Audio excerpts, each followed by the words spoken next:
இன்னைக்கு நேந்திரம் பழம் வச்சு ஸ்வீட்டும் காரமும் செய்ய போறோம். ஸ்வீட்டுக்கு வந்து அவுள கொஞ்சம் சும்மா தண்ணி நினைச்சு எடுத்துக்கணும். அது கெட்டி அவுள் லேஸ் அவுள்லாம் உங்களுக்கு ஊற வைக்க தெரியும்.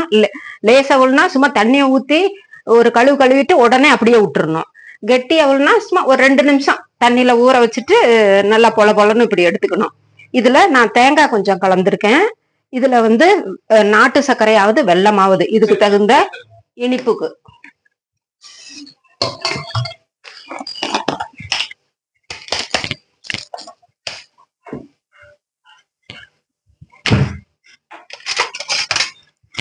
இதுக்கு தகுந்த நாட்டு சர்க்கரை அரை இனிப்பு கூட போதும்.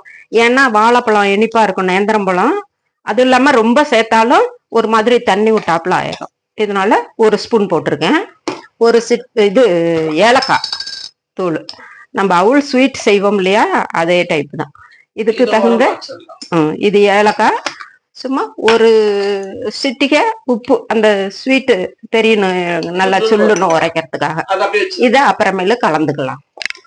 இது இப்ப காரத்துக்கு நமக்கு வேணுங்கிற அளவு நான் 1/4 கப்பு மட்டும் இப்போதைக்கு போட்டிருக்கிறேன். உசில், ஆமா, அது மாதிரிதான் கிட்டத்தட்ட அந்த டைப்ல தான் இதை வறுத்து வச்சுக்கணும். ஒரு 1/2 மணி நேரம் ஊற வச்சுட்டு இது மாதிரி தண்ணியை வடிச்சிட்டு இதுல நம்ம பொடியாவும் கட் பண்ணி போட்டுக்கலாம், பச்சை மிளகாய் போட்டும் அரைச்சிக்கலாம். நான் இப்ப வந்து இதுல வந்து அரைச்சுக்கிறேன். கொஞ்சமா மிளகுத்தூள், உளுந்து போடுறதுனால கொஞ்சமா மிளகுத்தூளும் அப்புறம் நம்ம டேஸ்ட்டுக்கு கலந்துக்கலாம். மிளகுத்தூள் அவாய்ட் பண்றவங்க மிளகாயோட இன்னொன்னு சேர்த்துக்கலாம். இது கருவேப்பிலை அப்புறமேலு கடைசியா போட்டுக்கலாம். உப்பும் அப்புறமேலு போட்டுக்கலாம். தண்ணி விட்டுரும். இதை வந்து கொஞ்சம் கோர்ஸா அரைச்சுக்கணும். இப்ப அரைக்கிறேன். இதை மிளகாயும் உளுந்து மட்டும் போட்டு அரைச்சி எடுத்துக்கலாம். உப்பு இப்ப வேண்டாம், அப்புறமேலு போட்டு. இப்ப பாருங்க, நம்ம உளுந்தா அரைச்சாச்சு. உளுந்தா அரைச்சிட்டு அதை ஆவியில வேக வச்சுக்கிறோம். தட்டுல உளுந்தோட சேர்த்து கொஞ்சம் உப்பும் கொஞ்சம் மிளகுத்தூளும் போட்டு பிசைஞ்சு உள்ள வச்சாச்சு. இப்ப இந்த ஸ்வீட்டுக்கு வந்து நம்ம ரெடி பண்றோம். இந்த பனானாவை, நேந்திரம் பழத்தை நம்ம தோலை உரிக்கிறோம். தோலை உரிச்சிட்டு அதை முதல் செட்ல கட் பண்ணிட்டு அப்புறம் 4 பங்கா ஆக்கிடுறோம் கட்டியில.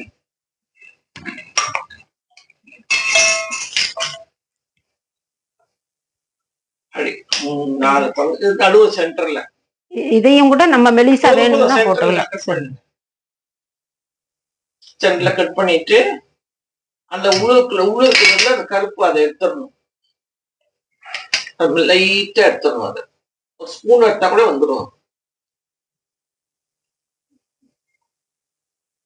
இப்ப பாருங்க, நம்ம இந்த வாழைப்பழத்தை வந்து உள்ள இருக்கிறத எடுத்துட்டு இந்த மாதிரி பண்ணிட்டு இதுல வந்து நம்ம 2ஆ வெட்டி இதை வந்து அப்படியே மூடிடுறோம். இந்த அவுள பிக்ஸ் பண்ணி ஸ்டஃப் பண்ணிடுறோம்.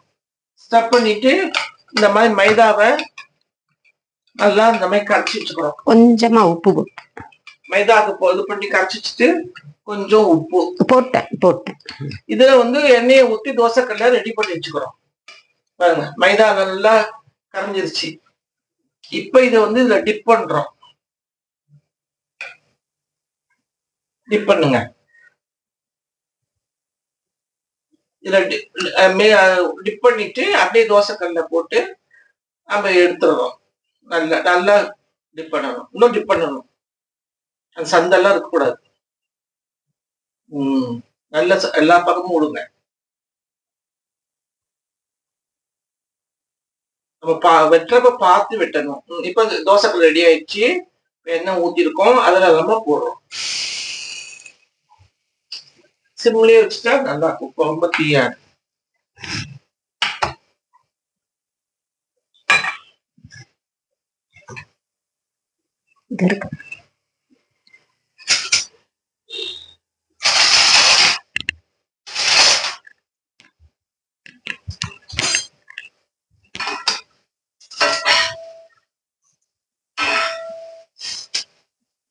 இப்ப பாருங்க, நல்லா வேகுது பாருங்க, சூப்பரா வந்து பாருங்க.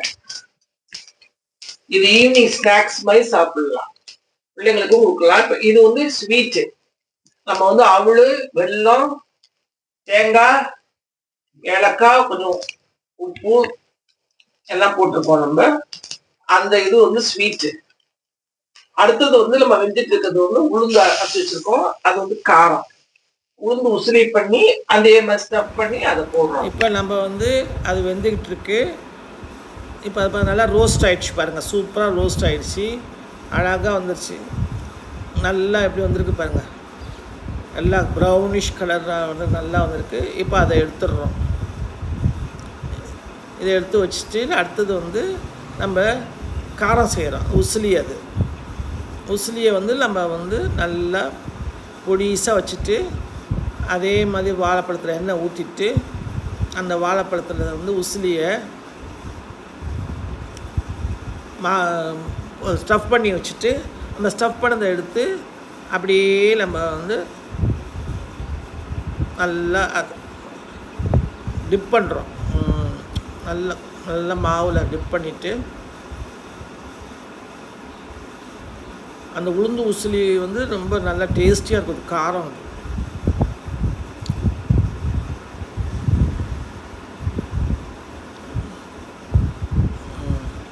இப்போ அடுத்தது வந்து மூடிடணும் நல்லா. இப்போ இன்னொன்று எடுக்கிறோம்.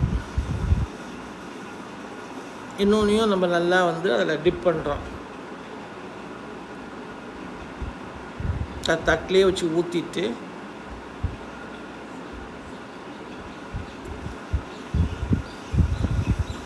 இப்போ அதை தூக்கி மேலே நம்ம போட்டுறோம்னா நல்லா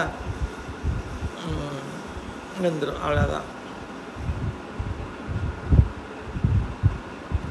பழம் வந்து டேஸ்ட்டாக இருக்கும். இது உள்ளுக்குள்ளே வந்து இனிப்பு காரம் ரெண்டும் சேர்ந்து இருக்க தொட்டு ரொம்ப நல்லாயிருக்கும்.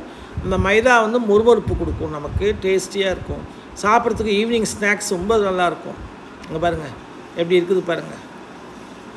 நேந்திரம்பழம் உள்ளே வச்சுருக்கோங்கிறது யாருக்கு இதான் உசிலி. இது பாருங்கள் உசிலி ரொம்ப அது சும்மா கூட சாப்பிட்லாம். உசிலியை பருப்பு உசிலி அது நம்ம கொல்கட்டை செய்கிறப்ப கூட நம்ம வந்து அதுக்குள்ளே வச்சு பூர்ணமாக வச்சு செஞ்சுக்கலாம்.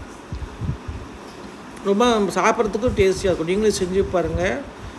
நான் சேனலுக்கு சப்ஸ்கிரைப் பண்ணுங்கள். பெல் பட்டனை மறந்துடாமல் அமுக்குங்க. வேறு ஒரு வீடியோவில் உங்களை பார்க்கலாம். பாய்.